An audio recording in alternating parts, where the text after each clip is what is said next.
Саламатсыздарбы, урматтуу телекөрүүчүлөр, эфирде парламент көрсөтүүсү. Бул апта ичинде мыйзам чыгаруучулар бир катар мыйзам долбоорлорун талкуулашты. Алгач бул апта ичинде болуп өткөн жаңылыктардын кыскача бөлүгү менен таанышып алыңыздар. Өлкөнүн сырттан алган тышкы карызы өстү. Сиздер баягы жалпы эле бир общий казанга кошуп бересиз, дагы кайсы экенин билинбей калып, ушул карыз барган сайын көбөйүп атат да. Депутаттар тобу өлкө аймагындагы жолдордун абалын оңдоо максатында жол фондун ачуу демилгесин көтөрүүдө. Талкууда ачакей пикирлер жаралды. Бүгүн алынып аткан налогтун эсебинен топтоп эле фонд деп атап койгонубуздун эмне кереги бар? Биз ошол жакка эле направить этебиз. Төраганын орун басары Аида Касымалиева иш сапары менен Өзбекстанга барды. Анда айымдар эки тараптуу карым катнашты бекемдеп, бизнести колго алууну сүйлөштү. Ташкенттеги бизнес форумдун утурлай эле ага жакшы жыйынтык чыгыш үчүн кыргыз-өзбек бизнес ледилерин байланыштыралы деп мына жакынкы арада өткөрөбүз. Төрага Талант Мамытов мамлекеттик жана муниципалдык кызматкерлерди куттуктады. Кыргызстандын тышкы карызы 70 миллион долларга көбөйдү. Бюджет жана финансы комитети бул аптада кезектеги грант насыя алууга сын пикирлер менен макулдук берди. Азия өнүктүрүү банкы 80 миллион доллар өлчөмүндө каражат берүүдө. Анын 10 миллиону грант. Бул акча эмнеге алынып жатат жана кайда жумшалат? Кийинки репортажда. Каражатты Азия өнүктүрүү банкы 24 жылга 1% үстөгү менен берүүдө. Баяндамачы алынып жаткан 80 миллион доллар чакан жана орто ишкердикти колдоо, ковидке каршы күрөш сындуу 5 иш-чарага каралууда деди. Получается, Азия өнүктүрүү банкы сиздерге кандайдыр бир условияларды койду, туурабы? Кайсы иш-чаралар бар, кайсы условиялар? Чакан жана орто ишканаларды өнүктүрүү боюнча Эми ошолор жөнүндө сурасам сиз айтпай атпайсызбы? Жок. Кайсы иш-чаралар эле? Жерде дегенче баягы мындай воздух эле болуп калып атпайбы ал иш? Улуттук банктын баягы атайын буйруктары чыгарылган, атайын положениялары кабыл алынган. Бир экөөсүн да атап кеттиңиз, ошондо ишканалардын десем да билбей атпайсызбы? Ушбековна, бул дегенче программада биз ошону аткарабыз, атайын буйруктарды чыгардык. Эми бүгүнкү күндөн баштап ушу программанын алкагында ушундай иштер ишке ашырылат деп атабыз. Эл өкүлдөрү карыз үстүнө карыз кошулуп, бирок ал жемишин бербей жатканына тынчсыздануусун билдирди. 102 миллиард сом энергетикага кирди дейт. Бирок ал жакта бүгүн ыйлай турган акыбал да. Трансформаторубуз эски, линиялар эски. Айылда болсо столболордун чайнектери отдельно болуп дарактардын үстүндө турат. Кышта болсо телевизор көрө албай калып атышат, сабак жасай албай атат. Эл өкүлүнүн баамында акча 5 тармакка деп алынып жатканы менен кыйыр түрдө болсо да бюджетти колдоого коротулат. Андыктан кийин акчанын сурагы болорун депутат эскертти. Кайсы чакан жана орто ишканаларды сиздерде барбы ошол? Алдын ала мисалы программаңар? Кичи жана чакан ишканаларга биз кредит каражат түрүндө беребиз. Каражаттарды кредит түрүндө беребиз, пайызсыз депчи.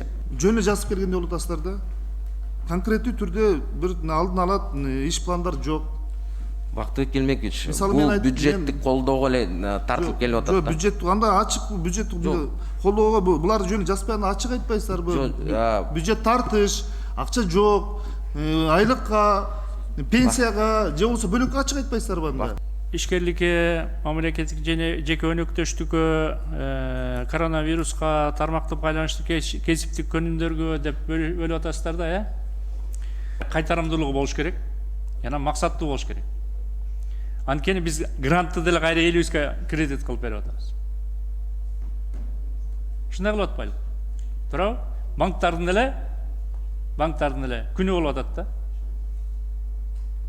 Мына 4% коюп, банктар байып атат. Элдин эсебине. Берде өлгөнүсүнө көмгөн кылып туруп, грантты да биз кредит кылып элибизге берип атабыз. Карыз акчанын өздөштүрүлүшү натыйжалуу болушу үчүн кредиттик фонд түзүүнү эл өкүлү Улукбек Садиков сунуштады. Атайын фонд ачылыш керек да. Бул кредитный фонд бу, ушундай фонд ачылыш керек. Келген акчанын ошол фондко түшүш керек. Сиздер баягы жалпы эле бир общий казанга кошуп бересиз, дагы кайсы экенин билинбей калып, ушул карыз барган сайын көбөйүп атат да. Ушундай бир система болсо, ошол акча желбейт, ошонун орду болот да. Ана бүгүн сиз менен биз алып атабыз, анан эртеңки адамдардын мойнуна эле илип атабыз да, сиз экөөсүн эметти. Мен ушул ар бир кредитти колдогон сайын өзүм күнөөлүү сезем да, эртеңки адамдардын алдында. Сын пикирлер жана сунуштар менен комитет макулдашуу долбоорун жактырды. Улуттук банктын ишмердүүлүгүнө айрым эл өкүлдөрү ишеним көрсөтпөйт. Депутат Саматбек Ибраев Улуттук банктын төрагасынын иш билбегендиги өлкөнүн экономикасын тушап турат деп сындады. Бирок башкы банкир дүйнөлүк кризис шартында өлкөдөгү макроэкономикалык туруктуулукту кармап турууга болгон күчүн жумшап, дүйнөлүк баалардын өсүшүнө каатчылыкка карабай валюталык саясатты туура жүргүзүүдө деген депутаттар көп болушту. Жогорку кеңеш Улуттук банктын төрагасынын 2020 жылдагы отчетун укту. Улуттук банктын отчетун угаардын алдында депутат Самат Ибраев баяндама жасап, ал Улуттук банктын ишмердүүлүгүндөгү бир канча кемчиликтерди тизмектеди. Депутат Улуттук банкта 705 киши эмгектенерин, ошол эле учурда Улуу Британиядагы дүйнөдөгү эң биринчи финансылык борборунда 2200 эле адам иштей турганын мисал кылды. Улуттук банк дүйнөлүк акча жүгүртүүдө артта калып, конкуренцияга туруштук бербей жатат, деди ал. Кредиттердин орточо коюму 17% болуп, 10 жылдан бери өзгөрбөй жатканын белгилеп, кесиптештерин Улуттук банктын отчетун канааттандырбоого чакырды. 518 миллион доллар интервенция кылып, 8 миллиард доллар пайда таптык дейт. Бул мен ойлойм абдан туура эмес. Сиздер деле калькуляторду алып эсептеп көрсөңүздөр, бул жерде алтындын баасы 25% өсүп атат бир жылда. 25% койду атат.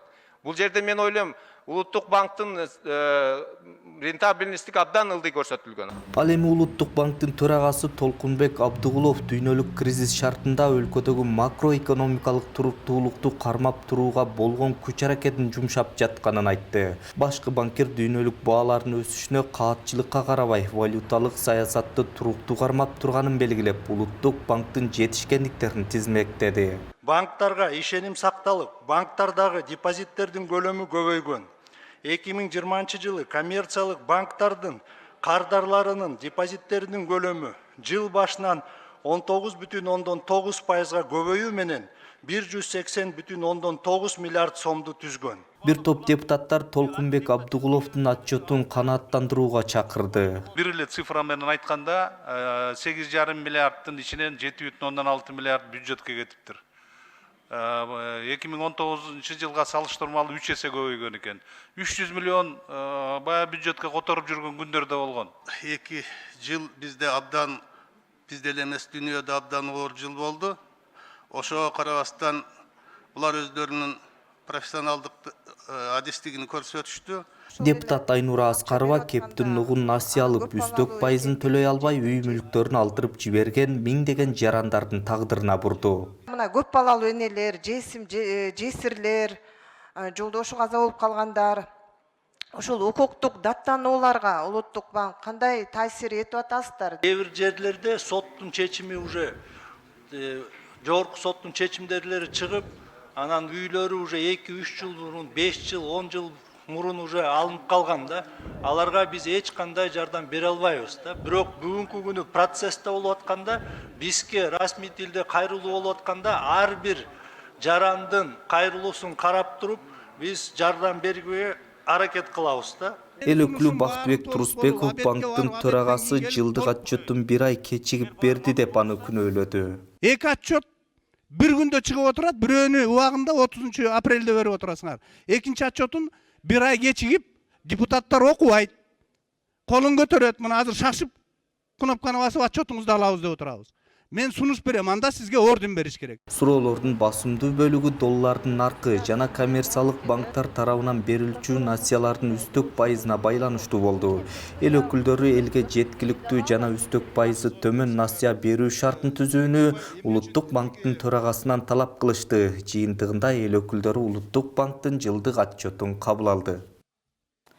Эл аралык өнүктүрүү бирикмеси ковидке каршы күрөшүү үчүн өзгөчө аймактардагы социалдык инфратүзүмдү жакшыртууга, экономиканы көтөрүү үчүн каржы берүүдө.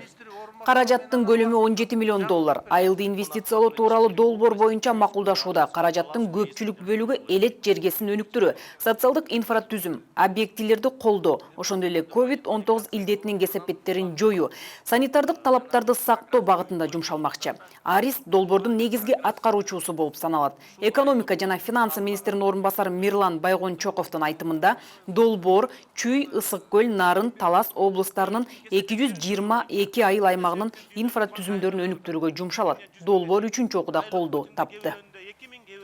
Жогорку кеңештин эл аралык иштер, коргоо жана коопсуздук боюнча комитети Кыргыз-Өзбек өнүктүрүү фондун түзүү жөнүндө ратификациялык макулдашууну экинчи окууда жактырды. Анда эки өлкө ортосундагы экономикалык кызматташууну бекемдөө, ишкерликти алдыга жылдыруу, мүмкүнчүлүктөрдү натыйжалуу пайдалануу максатында Өзбек-Кыргыз өнүктүрүү фонду ачылууда. Азырынча фонддун алгачкы капиталы 50 миллион АКШ долларын түзөт. Коопсуз шаар долбоорунун биринчи этабына тендер өткөрүүдө мыйзам сакталганбы? Жол коопсуздугун жөнгө салуу жоопкерчилигин алган Vega компаниясы тарабынан бул долбоордун ишке ашырылышынын сапатын жана шарттарын иликтөө боюнча убактылуу депутаттык комиссиянын отуруму өттү. Маселе эки багытта каралды. Тендер өткөрүүдө мыйзамдуулуктун сакталышы, коопсуз шаар долбоорунун ишине тийиштүү коомчулуктан түшкөн арыздарды кароо. Комиссиянын жыйыны тууралуу кийинки сюжетте сөз болот.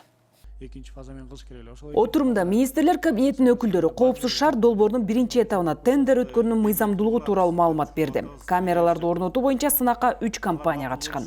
Ал жерде концерн радиостроение Vega 2 миллиард 321 миллион 341 миң 7 сом 95 тыйын менен утуучу деп табылган. Канча компания катышкан общий? Бардыгы 3 компания катышкан. Канчасы сырттан келген компания, канчасы улуттук атамекендик компания? 2 компания сырттан келген экен, 1 компания бул закрытый акционер общество Альфа Телеком. Орусиялык Vega концерн компаниясы 1944-жылы түптөлгөн. Ишкана учактын радиолокациялык тутумун иштеп чыгарат.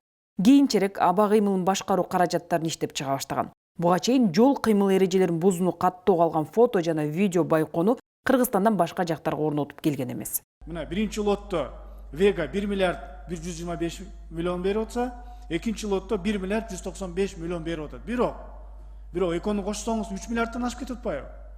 Эки лоттун бириккенде. Башка компаниялардыкына караганда туура Vega аз берип атат. Бирок эң аягына келип, мына азыр Мирбек мырза айтып атпайбы? 2 миллиард 300 миллион сомго токтодук деп. Хорошо. Андай токтой турган болсоңуздар, башка компаниялар канча берди эле ошондо? Алардын суммасы канча? Бизге ошол керек болуп атпайбы? Ошол маалымат сиз берген кагаздарда жок болуп атат. Мына бизге ошол керек. Жыйындын жүрүшүндө өлкө жарандарынан келип түшкөн арыздар каралды. Даттануулардын көпчүлүгү кээ бир жогорку кызматтагылардын айыптары негизсиз өчүрүлгөндүгү болууда дейт эл өкүлдөрү.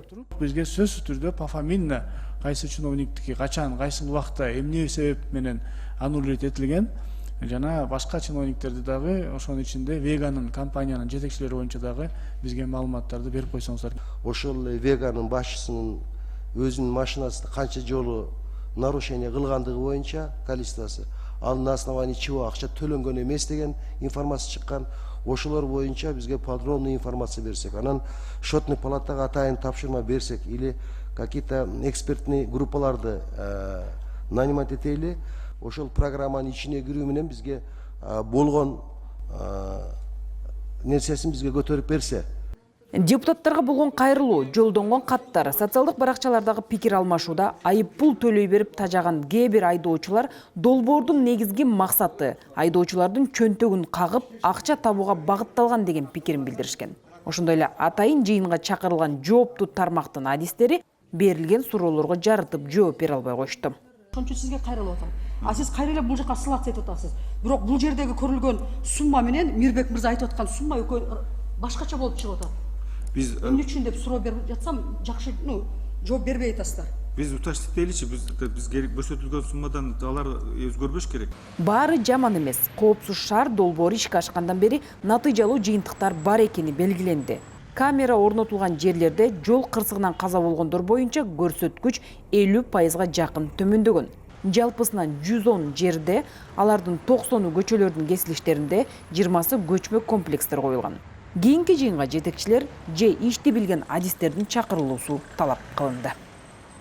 Жол фондун түзүү демилгеси депутаттар арасында талаш жаратты. Айрым депутаттар жолду тейлөө жана алынган карызды төлөө үчүн жол фонду керек десе, эл өкүлдөрүнүн бир тобу жол тармагы коррупцияга батканын айтып, бул министрликтин бир чөнтөгүн эки чөнтөк кыларын белгилешип, фонд түзүүгө каршы болушту.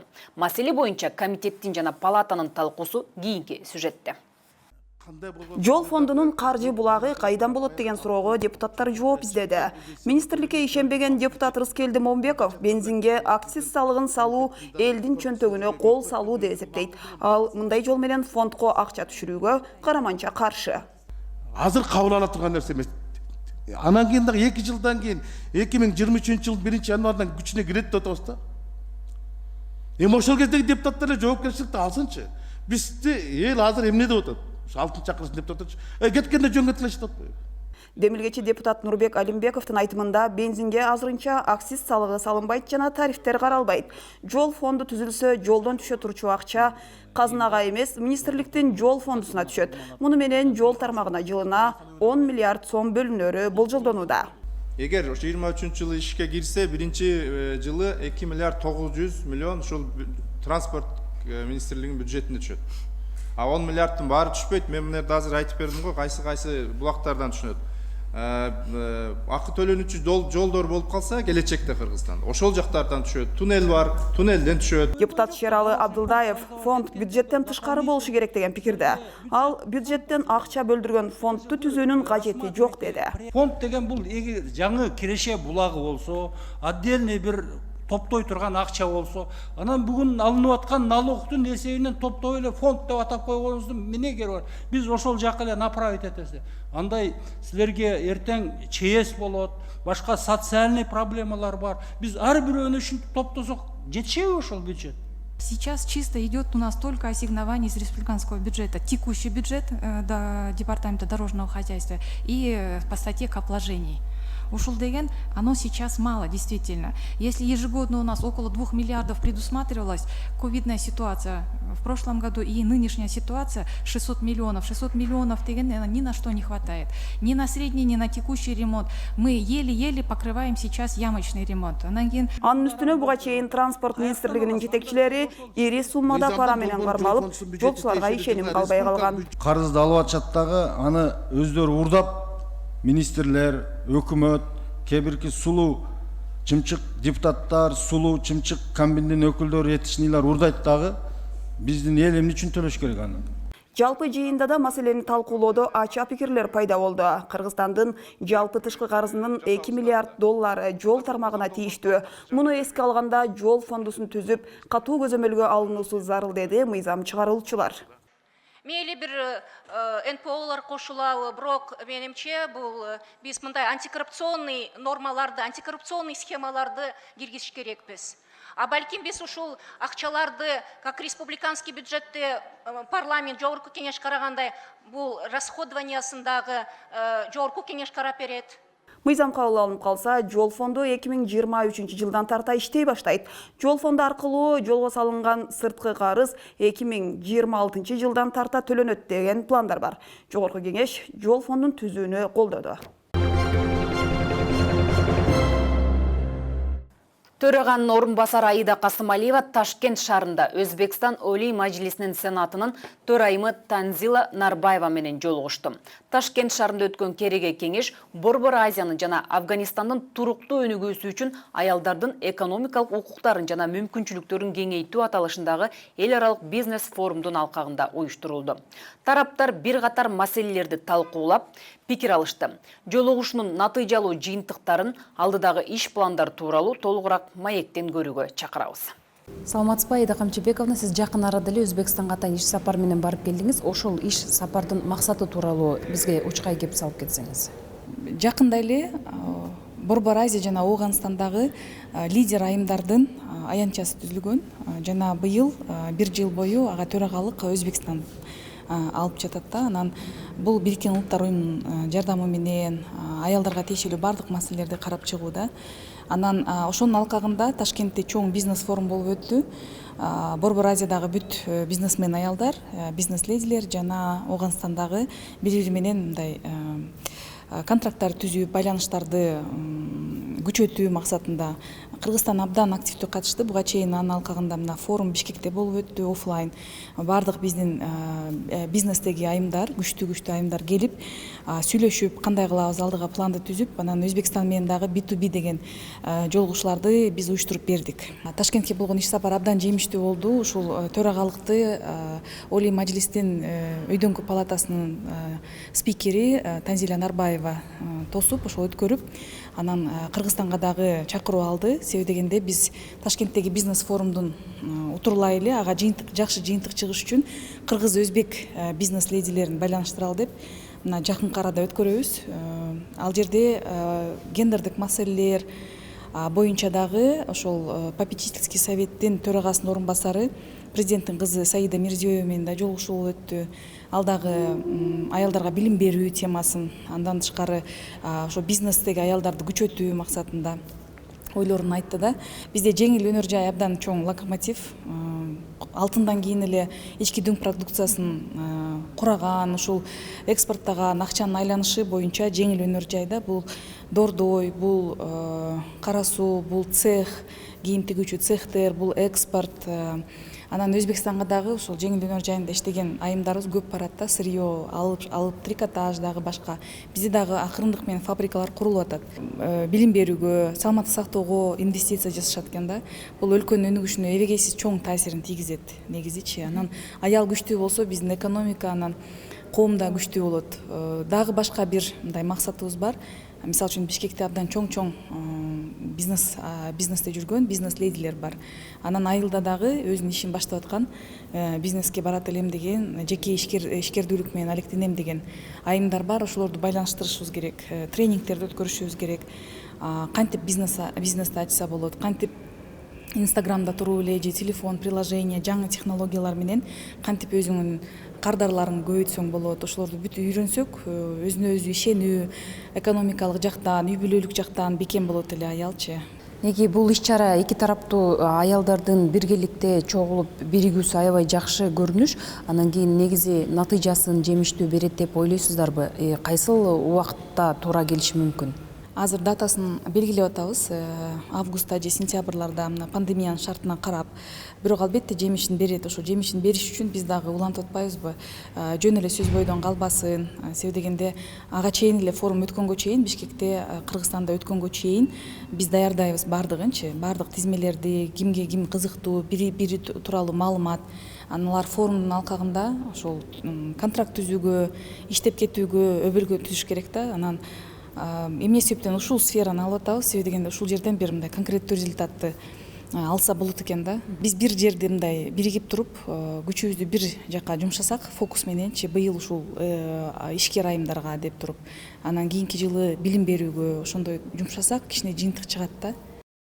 Жогорку кеңеш жыйынында уюлдук байланыш операторлорунун кайрылууларынын негизинде ашыкча чыгымдарды алып салуу сунушталууда. Заман талабына жараша маалыматтык коммуникациялар жана байланыш кызматтарын көрсөтүү усулдары өтө тездик менен өнүгүүдө.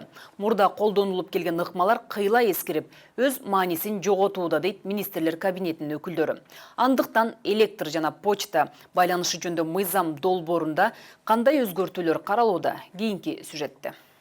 Электр жана почта байланышы жөнүндө Кыргыз Аталган мыйзам долбоору экинчи окууга киргизилген. Транспорт, коммуникациялар, архитектура жана курулуш комитетинин төрайымынын айтканына караганда кат жүзүндө сунуштар түшкөн эмес. Антсе да айрым маселелер боюнча суроолор жаралды. Интерконнект боюнча бизде качан ошол азаят. Мурун эле дайыма биз бир канча жолу ушул тапшырманы бергенбиз. Тилекке каршы дагы эле маселе чечилбей жатат да. 1 январдан баштап, 2021 жылдан баштап интерконнект бардык операторлордун ортосунда 1 сом болгон. Бул жерде Кыргыз Телеком боюнча сөз болуп жатса керек, Кыргыз Телекомдуку 2 сом 50 тыйын интерконнект. Себеби дегенде ал фиксированный связга кирет, жана беспроводныйлардыкы 1 сомго түшүп, булардыкы себестоимости 2 сом 48 тыйынга дал келген. Ошол себептен бүгүнкү күндө түшүрө албайт. Но азыр караштырып жатат. Кыргыз Телекомдон. Ошону көзөмөлдө кылып койгулачы, себеби иштебей жатат го, ушундай эле чалганда Кыргыз Телекомго ушул эле баа менен келет да 4 сом деп. Айтылган маалыматтарга таянсак 5G байланышын алып кирүү боюнча тесттик аракеттер көрүлө баштаган. Бирок аны колдонуучулардын сатып алуу мүмкүнчүлүктөрүнө караганда азырынча аталган байланышты киргизүү мүмкүнчүлүгү жок. Анын зыяндуулугу боюнча колдонууга киришкен бир да мамлекеттен маалымат чыга элек. Ал эми Кыргызстанда иштеп жаткан уюлдук компаниялардын ичинен мамлекетке тагандык компаниялар көп учурларда атаандаштыкта уттуруп коет экен. Биздин мамлекеттик ишканабыз мегаком ачык конкуренцияга туруштук бере албай калгалы атат да, ушул жаатында бир иштерди алып барып атасыңар, бир жеңилдетүү боюнча. Эмбиребиз жана бизде тендер жарыяланыш керек, объявление канча дагы күн туруш керек. Анткиче тиги частный компаниялар уже договор түзүп, ошол жерге өзүнүн антенналарын коюп атышат да. Мамлекеттик компания болгондон кийин госзакупка мыйзамына дал келиш убагына жетиш кыйын болуп атат. Ал боюнча биз иштеп чыгып, сизге маалымат берип койсок туура болот дейм. Санариптештирүү жаатындагы түндүк программасынын ишке ашпай жатканына 5 жылдын жүзү болуптур. Şu түндүк программасын Эстония 20 жылда иштеп чыккан программасын бизге берсе 16 жылдан бери, 5 жылдан бери киргизе албай отурабыз. Биз өзүбүздүн мына мамлекеттик услуга деп атабызбы, ошону киргизе албай отур. 5 жыл болду, мына 5 жыл. Бул жерде абдан кызыктар мафиозный группалар бар окшот. Эмне себептери бар экен? Ошону изилдеп туруп бизге депутаттарга маалымат бериңиздер. Бийик тоолуу туристтер көп каттаган аймактарда уюлдук байланыштын жоктугу суроо жаратат. Соңкөлдө, Аксай Арпада, Бишкек Торгар жолунда ошол сотовый связьды менен обеспечение кылгыла дейли, ошол канча деңгээлде? Мыйзамда калктуу пункттар байланыш менен эме болсун деген, обеспечить этилсин деген. Ошол себептен эгерде мыйзамга өзгөртүү киргизсеңиздер, албетте сотовый операторлор жасайт го дейм. Ал эми төө ашуу, долоон жана башка социалдык мааниге ээ аймактарда уюлдук байланыштын болушу шарт. Ушул боюнча биз комитетте биринчи жолу айттык, бирок эч кандай жыйынтык болбоду да. Ошолорду милдеттендирип, сөзсүз түрдө ошондой керектүү социалдык жактан мындай кооптуу жактарга, керектүү жактарга бир ушуларды койгонго милдеттендирсеңиз деген сунушту кабыл алып, ошонун жыйынтыгын бизге билдирип койсоңуздар. Узап бараткан апта мамлекеттик жана муниципалдык кызматкерлердин кесиптик майрамына туш келгендиктен Жогорку кеңештин төрагасы Талант Мамытов өлкөнүн өнүгүүсүнө салым кошуп, мамлекет үчүн иштеп жаткан бардык кызматкерлерди куттуктады. Эгемендикке жетишкен 30 жыл аралыгында өлкө көптөгөн сыноолорду, ар кандай кыйынчылыктарды башынан өткөргөнүн эске салган төрага мамлекет мага эмне берет дебестен, мен мамлекетке эмне бере алам деген чакырык менен иштей турган мезгил келди. Мамлекеттик кызматкерлер эл биримдигин бекемдөөгө, тынчтыкты жана туруктуулукту сактоого, мыйзамдуулукту камсыз кылууга жана калктын жашоосун жакшыртууга бардык күч аракетин, билимин, жөндөмүн жумшоосу зарыл, деди төрага. Бизге берилген убакыт ичинде сиздерге айтып берген жаңылыктар ушулар болду. Эгерде сиздерди расмий түрдө саясий маалыматтар жана мыйзам долбоорлор менен таанышууну кааласаңыздар, биздин Кеңеш KG, YouTube, Facebook баракчабызга жазылып, парламент радиосун угууга чакырабыз. Программа Жогорку Кеңештин басма сөз кызматы тарабынан даярдалып, мен Жылдыз Жолдошбаева алып бардым. Эфир аркылуу кайрадан амандашканга чейин саламатта.